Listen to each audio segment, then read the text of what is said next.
Good morning, everyone, and thank you for joining us today.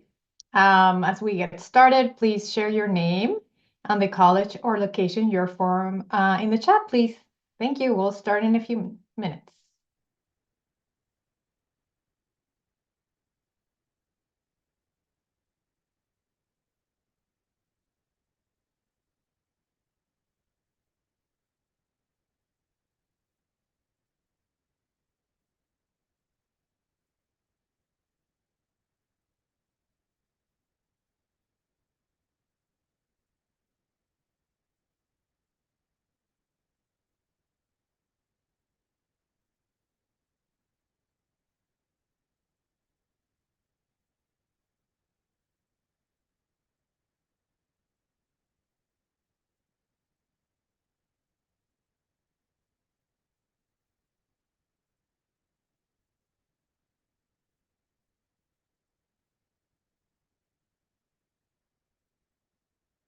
Good morning, everyone. Thank you for joining us. We're almost ready to start. We're waiting for a few more people to join.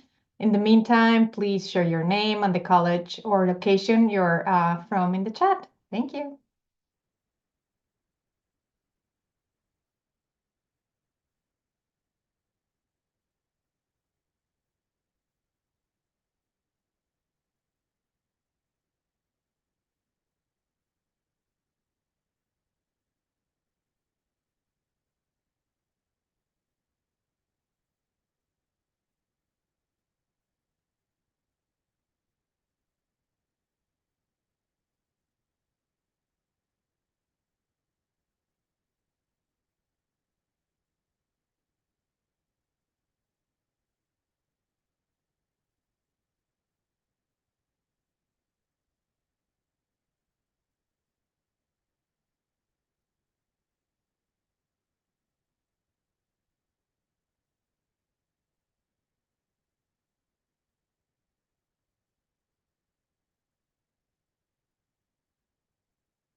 All right. So many people that have joined us. I'm so excited today. So we're going to go ahead and get started.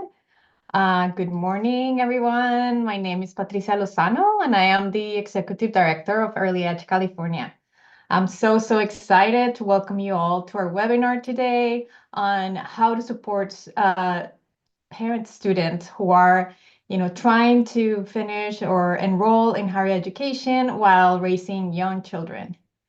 This webinar is important because, as well as you all know, education is so important for economic mobility and enriching opportunities. And when adults are raising families while they pursue their higher education, there is a two-generational impact on their children. So we really want to find ways to support these parents. And we know the parents' level of education is one of the strongest indicators of their child's academic success. So one even more important reason to support student parents. We also know that student parents with young children face unique challenges in completing their degrees, because having a baby while you're trying to complete your higher ed degree is really hard. So we really want to find ways to find access to childcare, to have flexible schedules, anything to support student parents, because we know that they really want to get that degree and finish, but they just need a little help from the higher institutions and the childcare community and many others. So it is critical for us to be here and share what works, and creative and innovative ways to support student parents so their parents can finish their degree and their children can thrive. We know that in recent years, California has made great progress in addressing the needs of student parents. And we hope that today's conversation will help continue that momentum. so that all parents students achieve their educational goals, and then also help their kids, grow and develop. We have a amazing agenda today. So with some exciting speakers, and I am so grateful that they took the time today to share about their work. We have student parent champion assembly member Mark Berman will provide remarks to kick this webinar off. You'll also hear from Laura Zabo-Kubitz, representative from the California Alliance for Student Parent Success, who will set the stage for a conversation by providing background on student parents. Then Early Edge policy analyst Andrew Avila will then present an overview of our recent policy brief with the recommendations on how to support student parents of babies and toddlers. Then we'll hear directly from student parents, which is the best to hear from those who are, living and what means to be a student parent right now, and as well as 3 higher education institution partners that will share about their initiatives. And then we'll open it up to questions at the end. And also we'll have a presentation about legislation that we're co-sponsoring this year. It's SB 271. So you learn about it. So now we're gonna, although we Assembly Member Mark Burnham couldn't attend, he recorded a special message and we're gonna play it right now for you.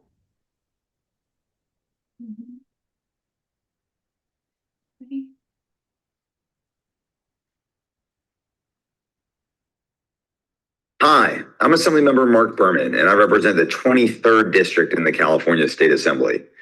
Thank you all for attending this webinar, which demonstrates your commitment to supporting student parents. The journey to and through college is challenging for many students, and it's even more difficult for student parents as they juggle academic demands while also raising a family. California is home to approximately 300,000 undergraduate student parents. 61% of these student parents are first-generation college students, and 72% are students of color. Additionally, student parents also face greater economic barriers than students without children. Over 2/3 of student parents live in or near poverty, and student parents have higher levels of unmet financial need and higher median student debt.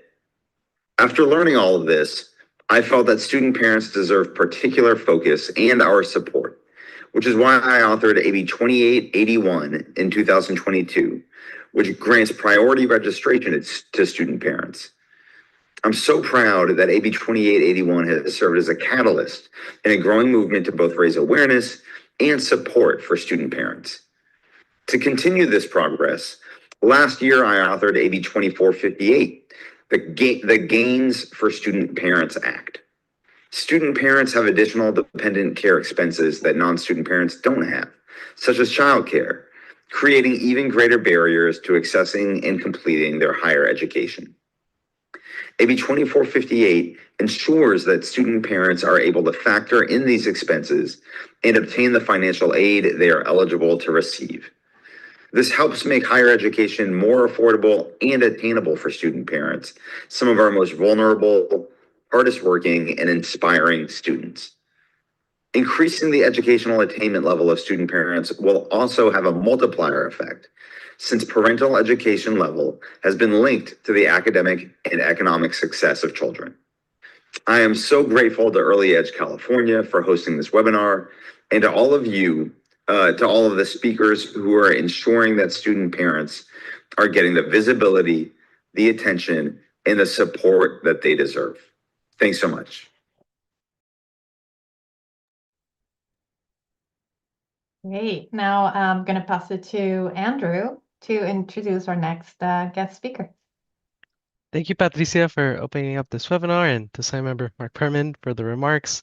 My name is Andrew Avila. I'm a policy analyst with Early Edge California, and I am now going to introduce Laura Zabu-Kubitz, a lead and senior policy fellow for the California Alliance for Student Parent Success, to provide us some background and progress in the student parent space here in California. Laura? Good morning. Thank you. It's lovely to be here with all of you today. My name is Laura Szabo-Kubitz, and I'm one of the co-leads alongside Maya Valerie of the California Alliance for Student Parent Success, also known as the Alliance. Next slide, please.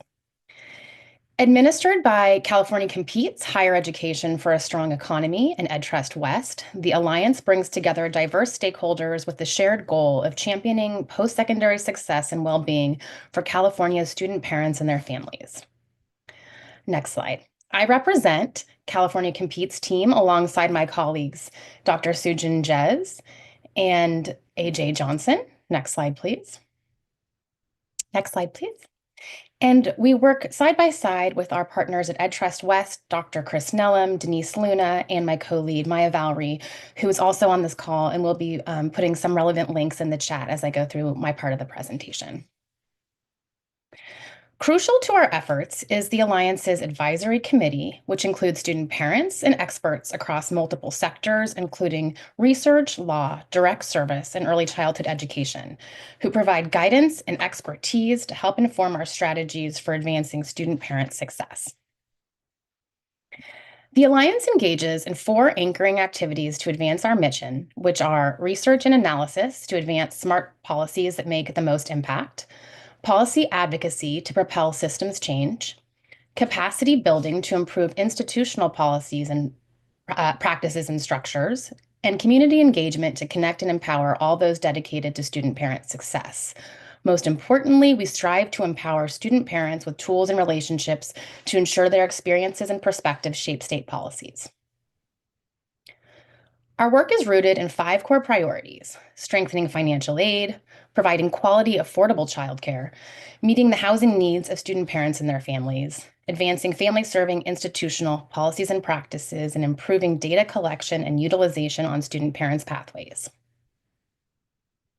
Recently, the Alliance has published Making the Invisible Visible, which elevates the experiences of those who support parenting students across 11 CSUs and highlights successful practices at Cal Poly San Luis Obispo and Sacramento State, and Juggling Roles and Achieving Goals, which leverages existing federal data to shed light on student parents and their educational experiences. Our research identifies 300,000 California undergraduates who are parents, along with another 100,000 graduate student parents. These 400,000 student parents are raising over 500,000 children, with the majority raising 2 or more children. Most have a child who is under 6 years old, a group that, of course, requires more supervision, which translates to higher financial costs for childcare compared to older school-age children. Also among our findings is the critical role that California community colleges play by serving 2/3 of the state's student parents. And the majority of student parents are first-generation college students who tend to experience more difficulty in navigating college than their peers who have at least one parent who completed college. Additionally, nearly half of student parents receive a Pell Grant, the key federal need-based financial aid program for undergrads and a proxy for low-income status. Yet many student parents still need to borrow to cover college costs, with 1 in 5 borrowing a median amount of $8,300 annually. To address student parents' college affordability and data collection, the Alliance sponsored the Gains for Student Parents Act by Assemblymember Berman, which Governor Newsom signed into law this past September. The Gains Act requires comprehensive information on college's student parent webpage about available financial supports, segmental policies and campus budgets that account for student parent expenses, updated campus net price calculators that provide baseline student parent cost estimates disaggregated by age and number of dependent children, and segmental data collection on student parents to be shared with the California Cradle to Career data system. With the bill law, we are now focusing on its implementation and are continuing to create resources to support colleges and advocates. So far, we have released a Gains Act fact sheet, sample student webpage and toolkit, and roster of campus information. We encourage advocates to share these resources with your networks and work with colleges to ensure the information they are providing students' parents is up to date and comprehensive. We also want to briefly share some information about the Alliance's Community of Practice, which focuses on empowering participating colleges in making decisions that support parenting students and single mothers with the ultimate goal of increasing post-secondary attainment. One of our first cohorts participating colleges, Long Beach City College, has committed to exploring community and nonprofit options for childcare to support their student parents. And Reedley College is focusing on increasing student success through enhanced academic options and increasing institutional capacity to support student parents. We are currently recruiting 4 colleges to join the second cohort, and the application will open this May. Please feel free to share this opportunity with your colleagues. Lastly, the Alliance is hosting the 3rd Student Parent Summit at Cal Poly San Luis Obispo on September 9th and 10th to convene student parent champions from across the state and address approaches to supporting their success. Early bird registration is now open through May 30th. If you are interested in the Alliance's efforts, there are several ways to get involved, including applying for membership and staying connected through our listserv. Thank you again for the opportunity today to share about the Alliance, and please feel free to reach out at any point with questions or ideas on how we can collaborate to support student parents and their families. Awesome. Awesome. Thank you so much, Laura, for that. Early Edge is a happy, proud member of the Alliance, and it's great that we were able to get a nice background and update on the progress of that work in California. So yeah, for Early Edge, our work in advocating for quality early learning experiences for children from birth to age 8 also includes championing the needs for their parents and caregivers, which brings us to the policy brief we're discussing today. Informed by a student parent listening session we hosted and conversations with Early Edge's parent advisory group and our partners at Cal Poly Pomona, Pasadena City College, and the University of California, Los Angeles, we were able to identify unique challenges and insights faced by parents of infants and toddlers across California's higher education system, and also highlight how some campuses are working towards meeting the needs of these children, of these students and their children. Next slide. 4 pressing challenges were raised by the parent advisory group members and from parents in the student listening session. The first was limited access to affordable childcare options, which was often the most critical factor a parent considers when wanting to attend college. Finding suitable childcare has been proven difficult for employed parents working traditional hours and attending college due to fewer available options during evening classes. For others, reliable subsidized childcare options on campus was the determining factor that facilitated their enrollment. The second challenge was the lack of identification, inclusion, and accommodations for student parents, with many student parents often citing a lack of support from professors, which can hinder their academic experience, performance, and participation. Although they're highly motivated, parenting students said that they can be deterred from college when they do not feel welcome or receive reasonable accommodations that would otherwise enable them to succeed both academically and in caring for their young children. Some parents have also reported missing out on priority enrollment or the student parent with dependent Cal Grant as a result of lack of information and outreach. The third challenge is the lack of connection to and support in navigating available programs and services.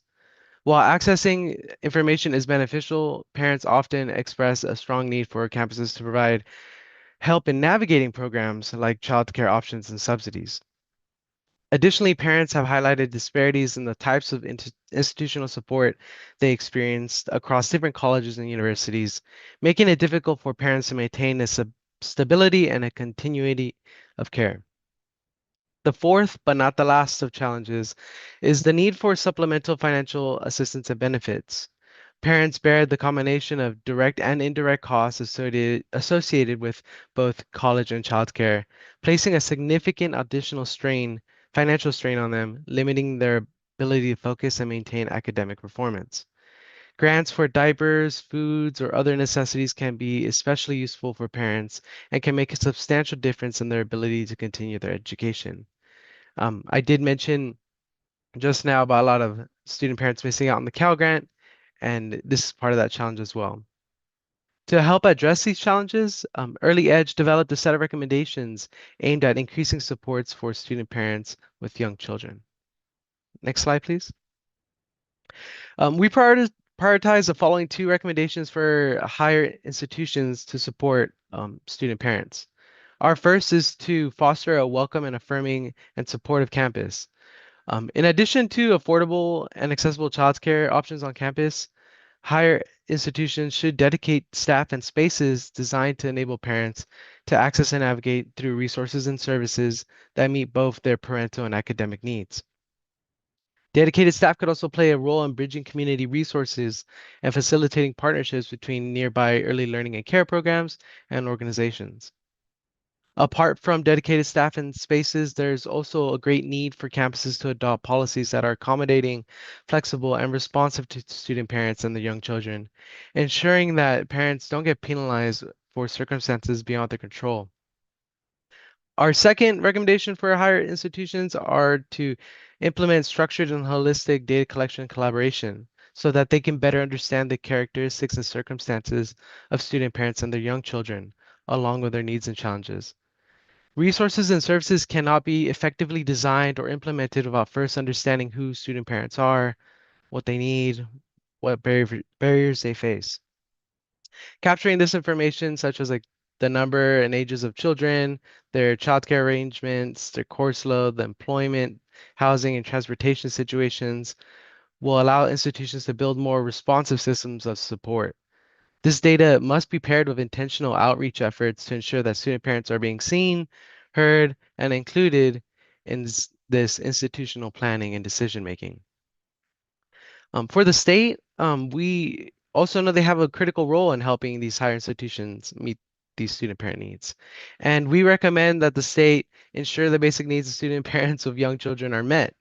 Although a broad recommendation, this can be done by strengthening and expanding child care support services, increasing data collection um, on student parents, and also mobilizing agencies like the Department of Social Services, which has key information about subsidies, eligibility, childcare access, and other early learning and care programs throughout California, which can really play a big role in student parent success. And then lastly, for the federal government, we have two recommendations right now. The first is to reconsider FAFSA's dependency question. We recommend changing the question to ensure more accurate identification and representation of student parents and to avoid any unfair or unnecessary exclusions that we're currently seeing. The second is to sustain and expand the Child Care Access Means Parents and Schools Campus Grant. It's normally known as C Campus, which is intended to support low-income student parents by providing affordable, high-quality childcare on college campuses. Higher institutions that currently receive this funding should be able to rely on the sustainability of the funding to continue providing crucial and on-campus childcare and resources, and also expand those successful programs. We will revisit many of these challenges and recommendations just mentioned and those in our brief as we now turn to our student, parents, and higher education partners. So yeah, it's now my great pleasure, if we can actually have that slide up for their names real quick, to introduce three student parents who are going to join us today. They all have unique experiences in college while caring for the little ones. We have Miriam Torres from University of California, Los Angeles. We have Joanna Ruiz Melendez from Cal Poly Pomona, and we have Selma Cedillo from Pasadena City College. So now I'll bring the slide down. So yeah, it's great to meet you all. So the way we're going to do it is we'll share each story one by one, and I think we'll start out with Joanna, if that's okay.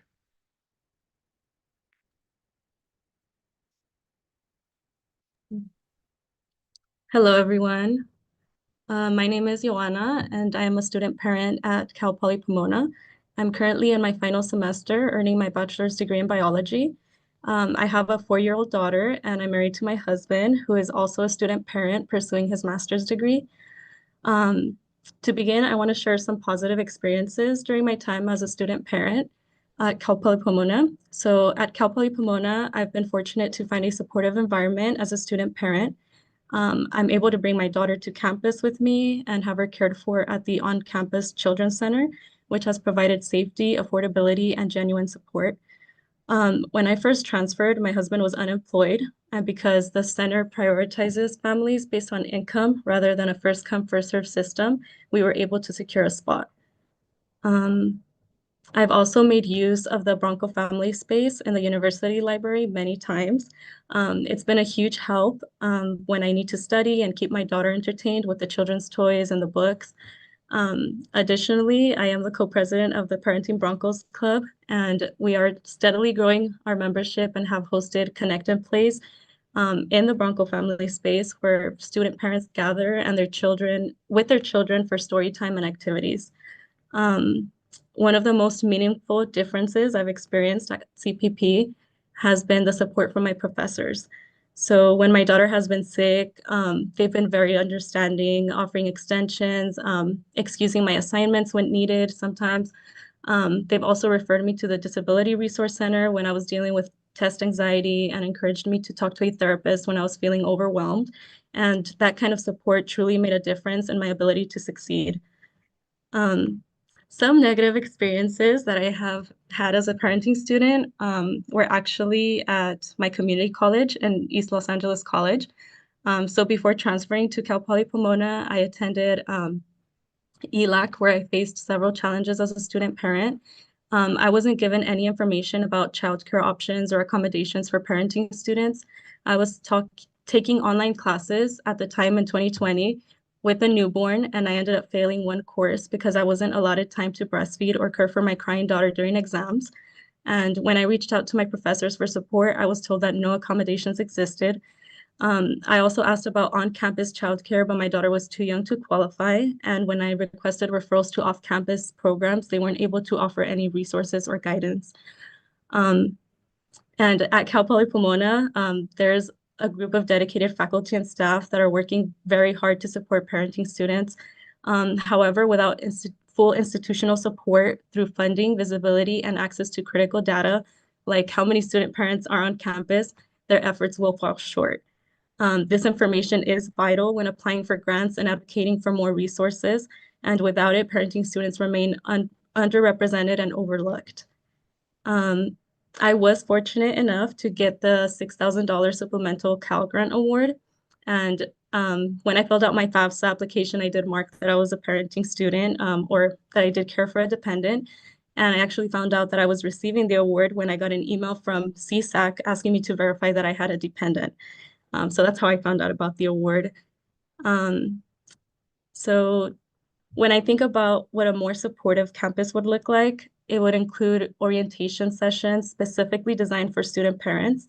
So these sessions would not only allow parents to connect with each other, but also ensure the information and resources shared like childcare, family housing, food pantries, and off-campus programs like WIC, CalFresh, and Medi-Cal are directly relevant to us.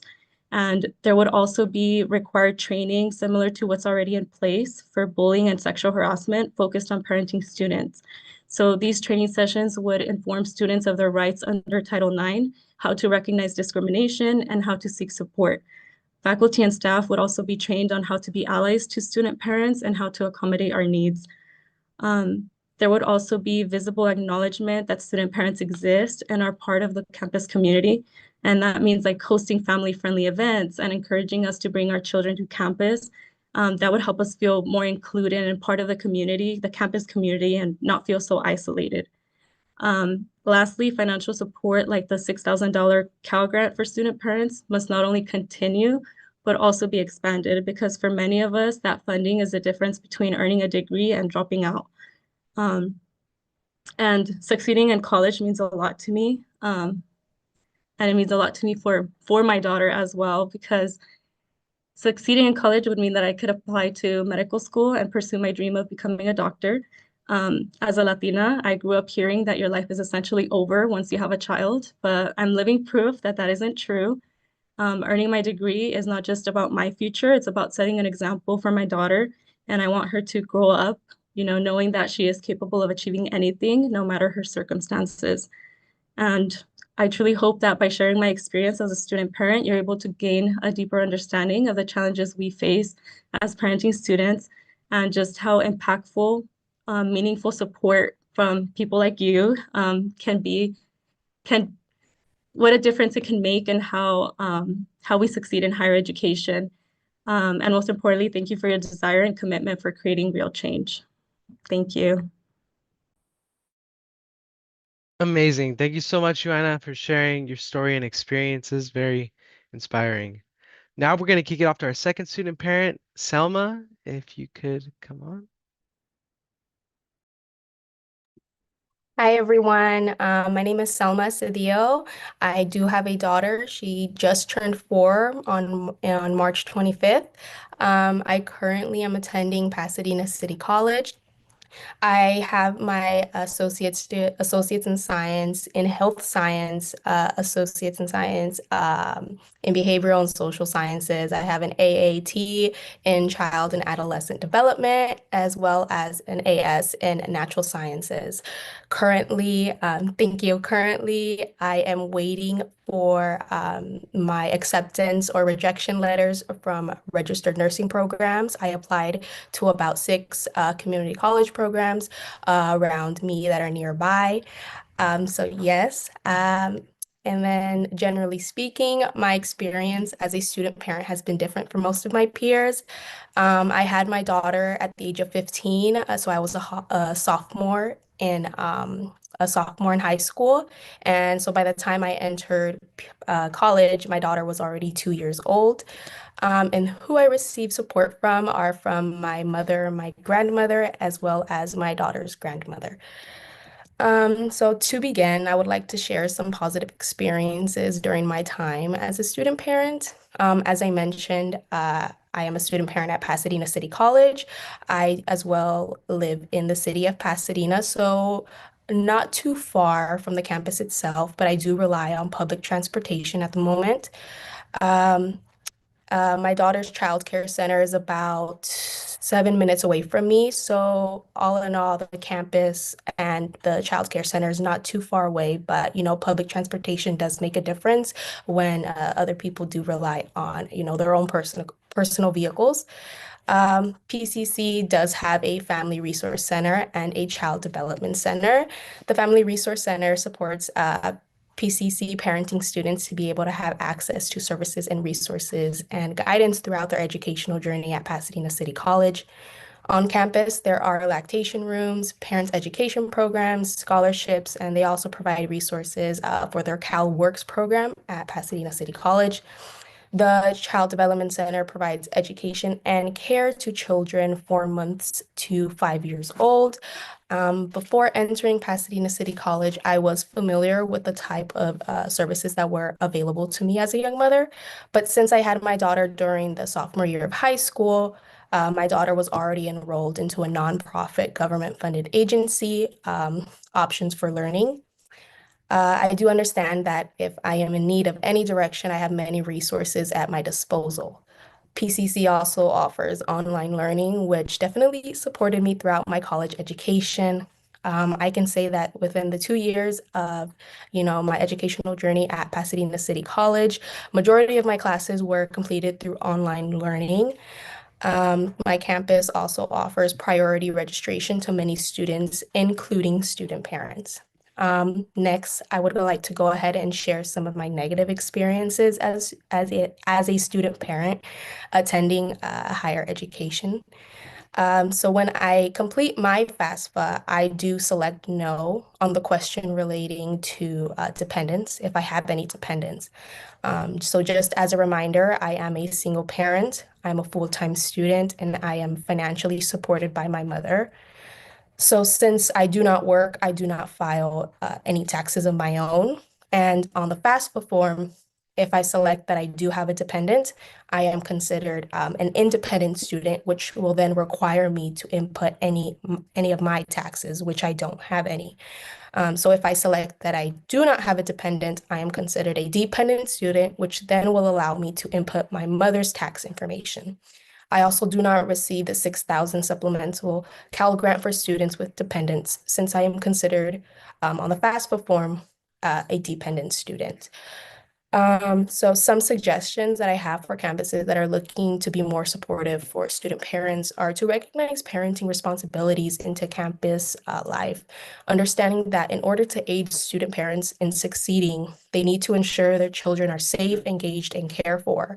Some services that, colleges could integrate into campus life are affordable on-campus childcare, family rooms, student parent workshops, scholarships, parent-friendly attendance, and student-parent support groups.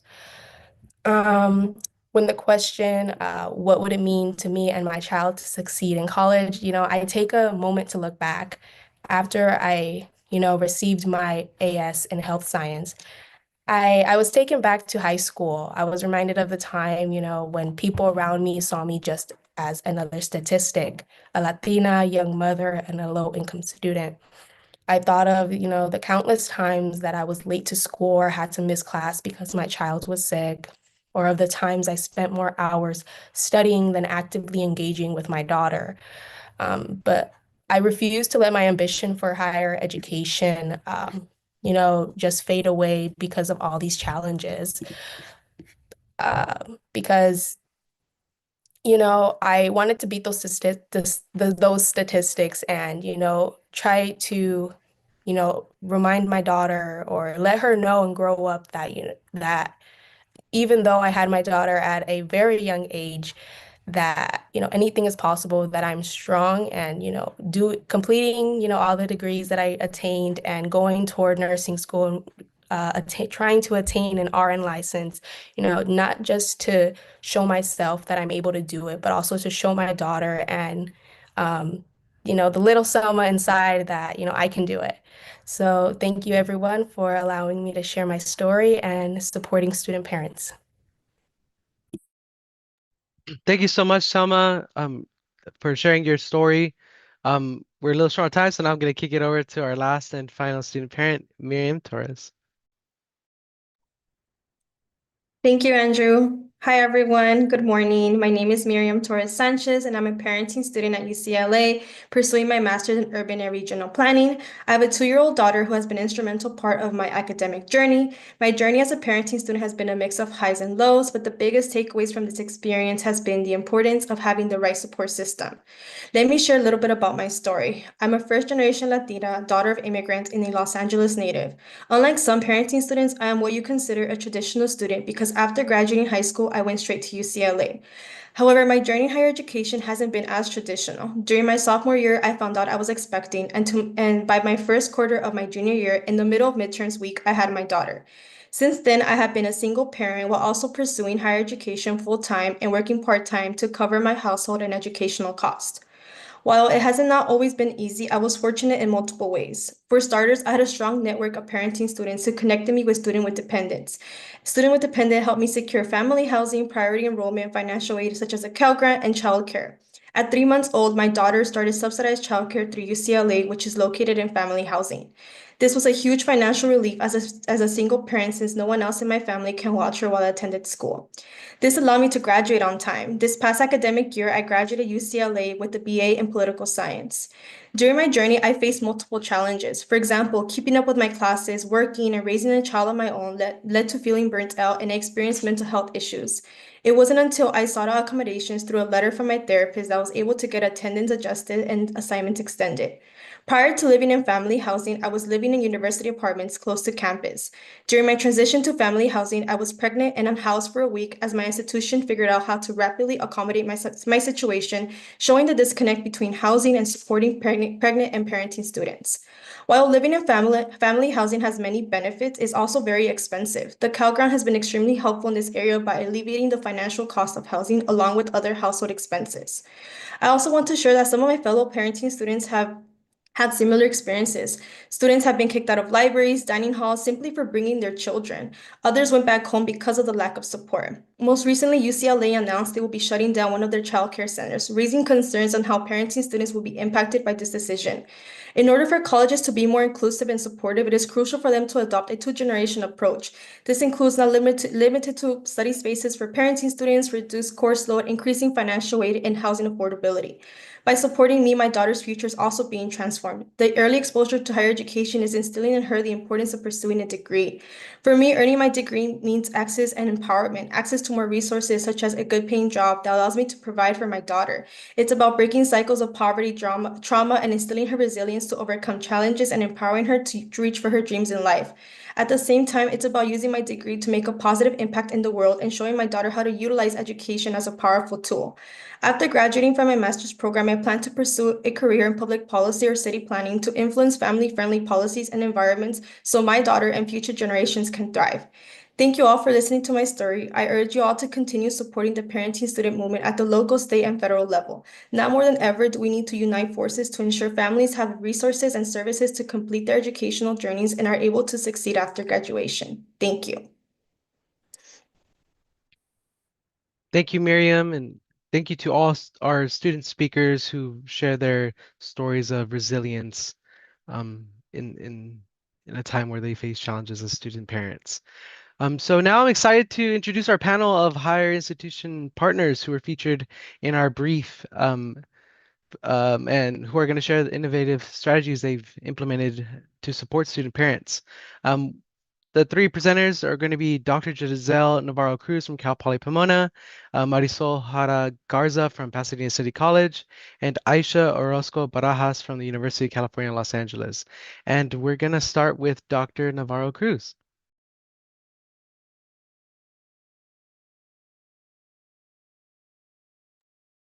Hi, welcome everyone. I'm so glad to be here, and I'm super happy that we're all supporting student parents today. I'm going to highlight some of the ways that Cal Poly Pomona supports parenting students, and I want to start off with this flyer that a team of us who support parenting students created. And as you can see here, these are all the different ways. Starting off with the parenting student support team is individuals, faculty, and staff from counseling to the care center to the child care center, where all come together once a month to discuss, or every other month, to discuss how to continue supporting student parents on campus. We also help with the website that we have on campus, so you can use a QR code to explore our website. We provide information there, resources for student parents. The team also really works hard in creating events for student parents, which I'll talk in a little bit about. But first, I want to highlight the Parenting Broncos Club and the important role they play on campus, and it's through their advocacy that we can continue on to. We want to hear their voices and see what they want and see how we can better support them. And I'm happy to have Joanna, who spoke earlier. She's here in my office, so we're here together, and she really supports the club as the president and highlights what are the needs of student parents and how we can better help them. The next thing I want to talk about is the CBP Child Care Center and how they really support student parents on campus. So it's 18 months to 5-year-olds, and the priority is for student parents, but there is a long wait list. So we encourage student parents to always go there and see if there's additional resources even outside of campus in case they cannot get their child in the center. But as I said, priority is given to student parents, and the majority are student parents, the children of student parents. The next one I would like to discuss is the Bronco Family Space. So we got funding for a space at the Library Center, which we really love. It's really for young children to use. And we also have our Connect and Play events there once a month, about every once a month. And we really welcome families to come in there, to bring their children, to come and share, to connect with other student parents, and to find resources and just a place to feel welcomed. The next one I want to discuss is the Parenting Student Ally Training. And my colleagues have really taken the lead in this advocacy work, in where staff and faculty are welcome to come and hear student parent voices and to understand how to better support student parents. and that is once a semester.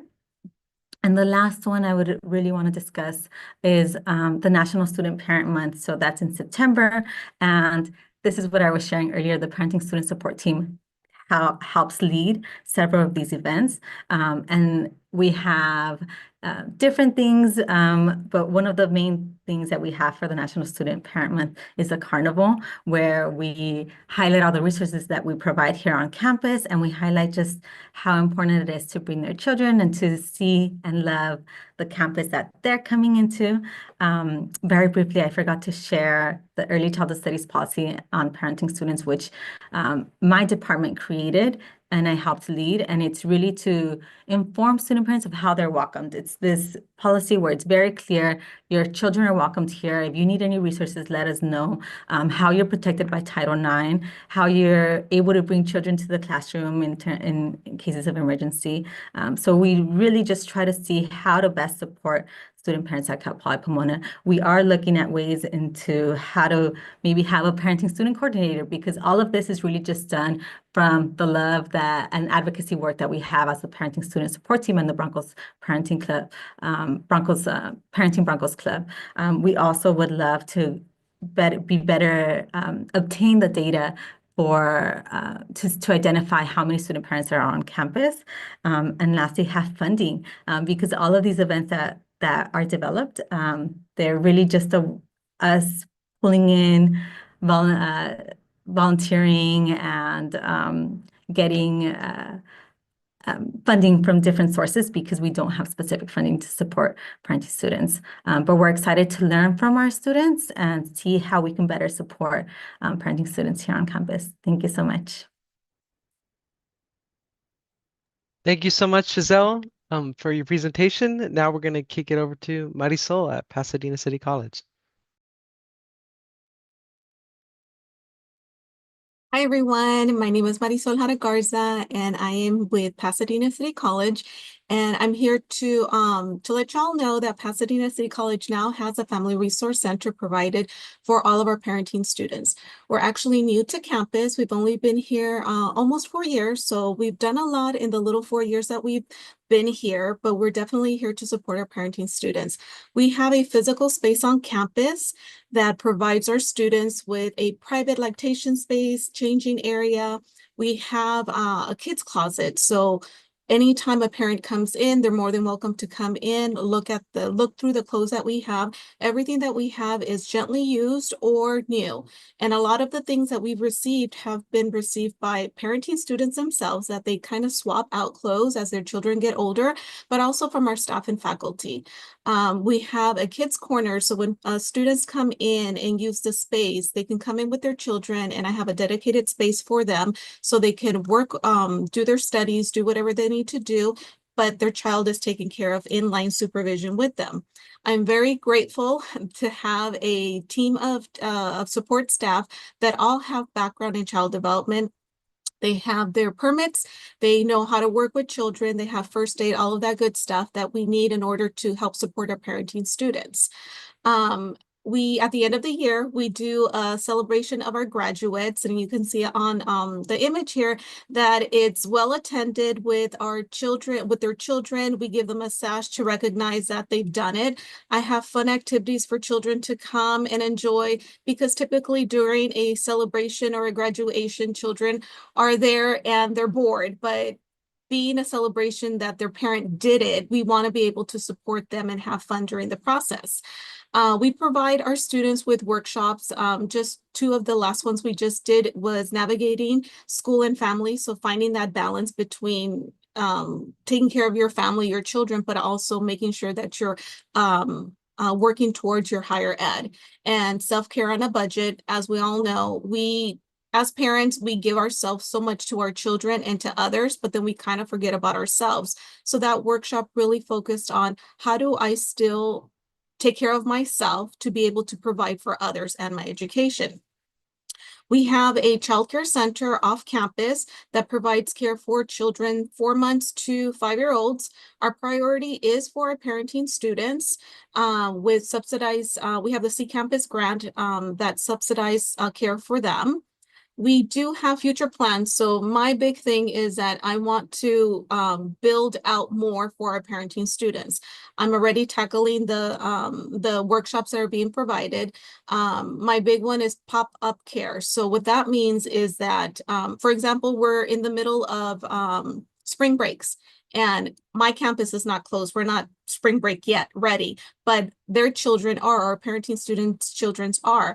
And a lot of the times they end up missing class because they don't have that. They don't have childcare. So what I want to be able to provide, and I'm really close to getting it, where when a parent has class during a time that their child is not being taken care of, 5-year-old and older, then we can provide that care. Again, all of my teachers or all of my staff have child development background, so they can be with children alone, including myself. So they'll sign up for like 2-3 hour blocks where they drop off their child with us. We know where they're at in class in case of an emergency or whatever it may be, then we can call them and they can come to assist in whatever it is that they need.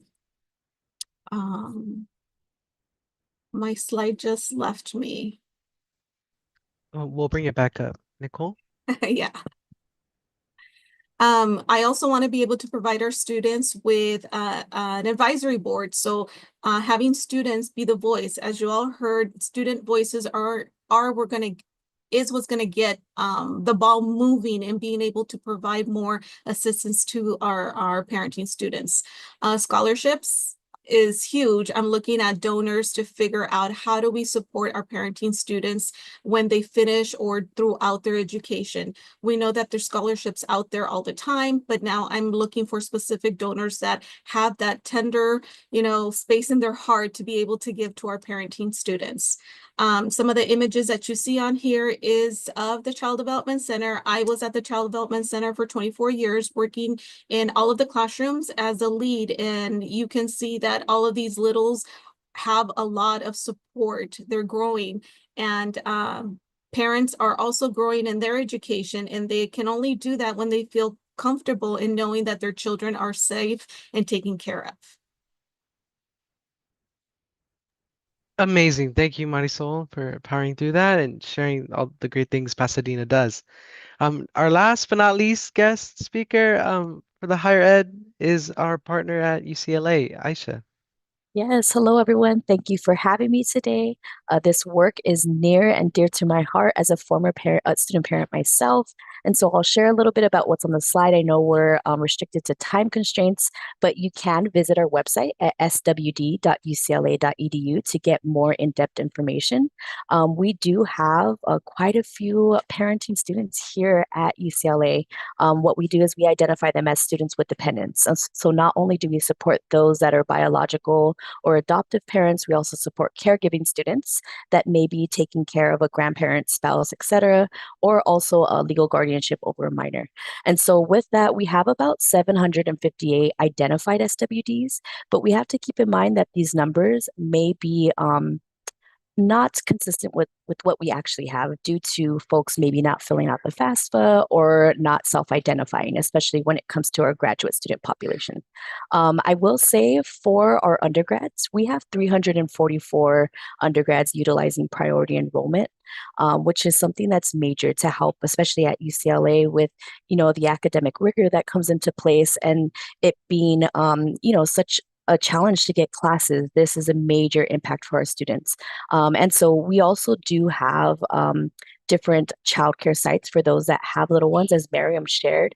It's vital to their success, right? And them being able to access that care while they focus on their courses. In conjunction with that, we have our C-Campus grant, which is a federal grant that we receive, and we're actually coming up on the last year of that grant. But we've been able to make tremendous impact through that, and you can see some of the data that's listed here. We had 66 student participants, and this includes care for little Bruins in the form of childcare, after school care, camps, We were able to support through emergency supplies, and that's with diapers, wipes, formula, and then even a textbook loan program. So that's been so helpful. We do a lot of our work through collaborations with folks across the campus. And again, I know we're coming up on time, so I'm going to just close it out by just saying that it is so vital to collaborate with folks, especially in us knowing that our C Campus grant is coming to an end this year, and we are hopeful that we'll be able to reapply and that, and we will get another grant allocated. But if not, we're making plans already to, partner with community childcare sites to make sure our students are aware of how to apply for subsidies and making sure that, again, we're connected throughout the campus to be able to tap into partners and make sure that we're able to fund efforts. One of the last themes that we're working on right now for the academic year as it's closing, you could see our 2024 graduates, and Miriam's actually in that photo with her little one.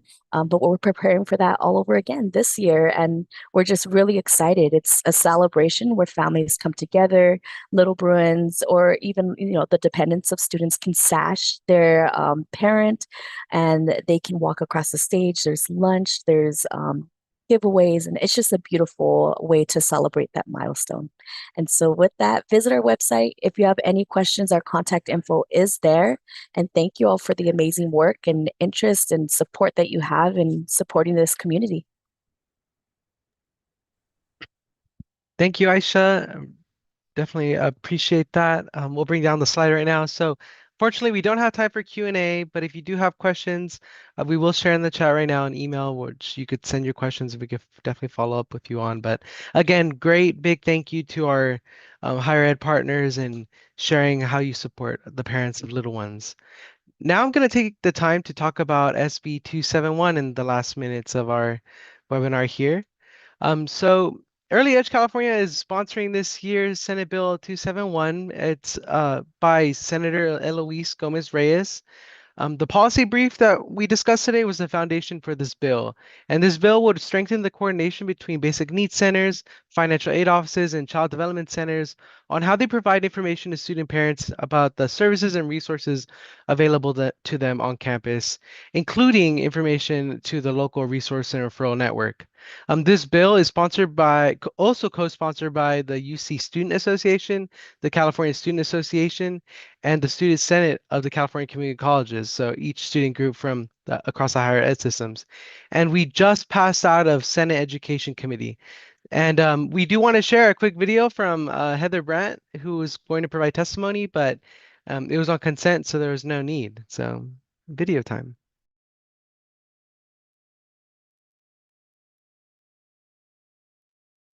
Hi, my name is Heather Brandt. I'm a working student parent and mother of three, currently serving as a student trustee on behalf of City College of San Francisco.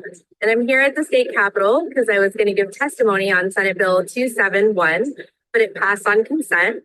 And I'm just super excited and glad because had a piece of legislation like this existed when I started, I think I would have gone through school faster. Yay, we love Heather and we thank her for coming out of Sacramento to provide testimony and helping us with that video. So that being said, just want to give you all a very thank you very much for coming, for participating in this webinar.